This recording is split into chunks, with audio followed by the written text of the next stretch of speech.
వాళ్ళకి సంబంధించి ఇప్పుడు ఏమవుతున్నది ఇంటర్నల్ ఫైట్ అనేటువంటిది.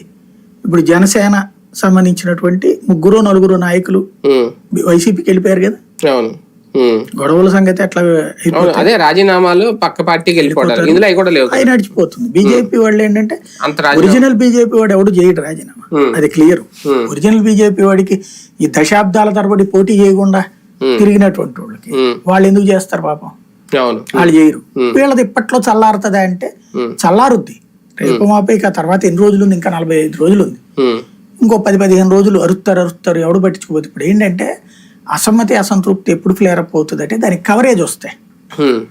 సాక్షి వాళ్ళు చిన్న మొక్క రాయగలుగుతున్నారు కానీ అదే హైలైట్ చేయలేరు కదా. వీళ్ళకి ఇంకొక ఆల్టర్నేటివ్ ఉండాలి కదా. వీళ్ళకి ఏ ప్రజారాజ్యం, ఏ బీజేపీనో విడిగానో, ఏ జనసేన విడిగానో ఉంటే ఆల్టర్నేటివ్ ఇది కాకపోతే అది మంచి టఫ్ ఫైట్ లో ఉంది అన్నప్పుడు. ఇప్పుడు ఫర్ ఎగ్జాంపుల్ తెలంగాణలో ఏం జరుగుతుంది, బీజేపీ ఆల్టర్నేటివ్ ఉంది కాబట్టి అటు కొంతమంది బీఆర్ఎస్ వాళ్ళు పోయారు, కాంగ్రెస్ పార్టీకి కొంతమంది పోయారు, శాంతం మధ్యలో మునిగిపోయింది ఎవరు, బీఆర్ఎస్. ఇక్కడ అట్లాంటి ఆల్టర్నేటివ్ లేకుండా చంద్రబాబు జాగ్రత్త పడ్డారు. ఆల్టర్నేటివ్ ఉండి ఉంటే ఇవాళ తెలంగాణలో బీఆర్ఎస్ పరిస్థితి ఆంధ్రప్రదేశ్ లో తెలుగుదేశానికి వచ్చి ఉండేది.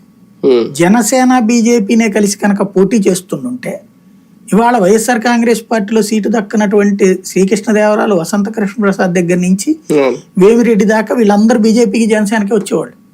ఎంపీ క్యాండిడేట్లు బీజేపీకి వచ్చేవాళ్ళు, ఎమ్మెల్యే క్యాండిడేట్లు జనసేనకి వచ్చేవాళ్ళు, కొన్ని చోట్ల బీజేపీకి కూడా వచ్చేవాళ్ళు. వీళ్ళు